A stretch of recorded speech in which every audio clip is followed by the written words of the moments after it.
Today we will discuss about the zeolite process in the continuation of water softening methods. The name zeolite is derived from two Greek words, zine plus lithos, which means boiling stone. The name was first used by the Cronstein in 1756 to a certain group of naturally occurring minerals so that they released water of hydration in the form of steam. This is a sodium alumino orthosilicate or sodium zeolite. We can see the structure of the zeolite. The number of X may be 2 to 10 and Y may be 2 to 6. Therefore, zeolites are naturally occurring hydrated sodium aluminosilicate minerals which are capable of exchanging reversibly its sodium ion with the hardness producing ions such as calcium, magnesium ions.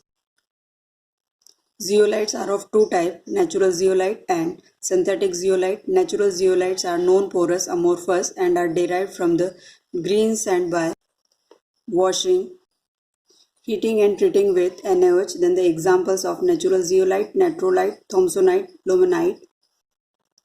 Then the synthetic zeolite.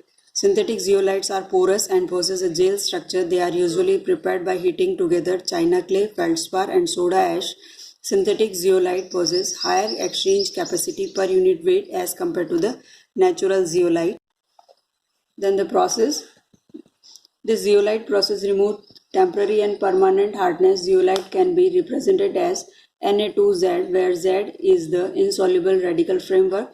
The zeolite permutate is loosely packed over a layer of coated sand in a tank. Hard water is allowed to percolate through a bed of zeolite. The various reactions that take place are as follows. The sodium salt formed in the above reactions remains dissolved in the softened water and do not cause any hardness.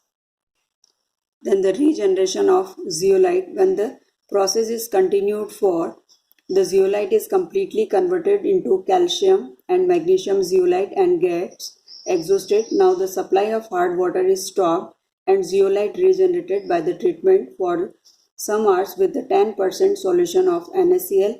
When the sodium salt of zeolite is formed, we can see the reaction.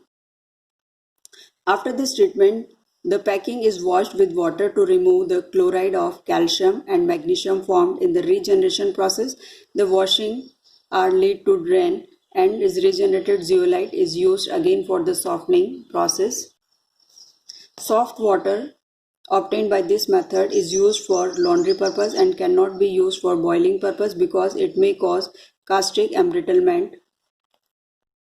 Then the limitations of the zeolite process. The water containing turbidity and suspended impurities cannot be treated by this method because turbidity clogs the pores of the zeolite bed. Anions are not removed by this method. Water containing bicarbonate ions get converted to sodium bicarbonate. Such ion is not suitable for boiler, which cause corrosion of boiler since NaOH may lead to the caustic embrittlement. If water contains large quantities of manganese and ferrous ions, as these ions converted sodium zeolite into their respective zeolite, which are difficult to be regenerated.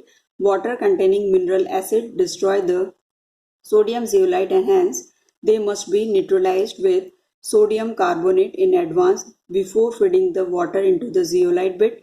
The softened water obtained by this process contains several dissolved salt. Such water is not fit for boiler use. Hot water should not be used as the zeolite tends to dissolve in it.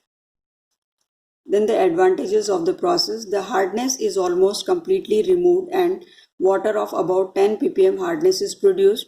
The equipment used is compact and doesn't occupy much space. No impurities are precipitated, so there is no risk of formation of slush in treated water. For maintenance as well as operations, less skill is needed. It is quite clean and rapid process which requires less time for softening. The process automatically adjusts itself to water of different hardness. Then the disadvantages of the process. First, treated water contains more sodium salt. Turbid water cannot be treated satisfactorily. The process only replaces calcium and magnesium by sodium ions but not all other ions which are harmful to boiler.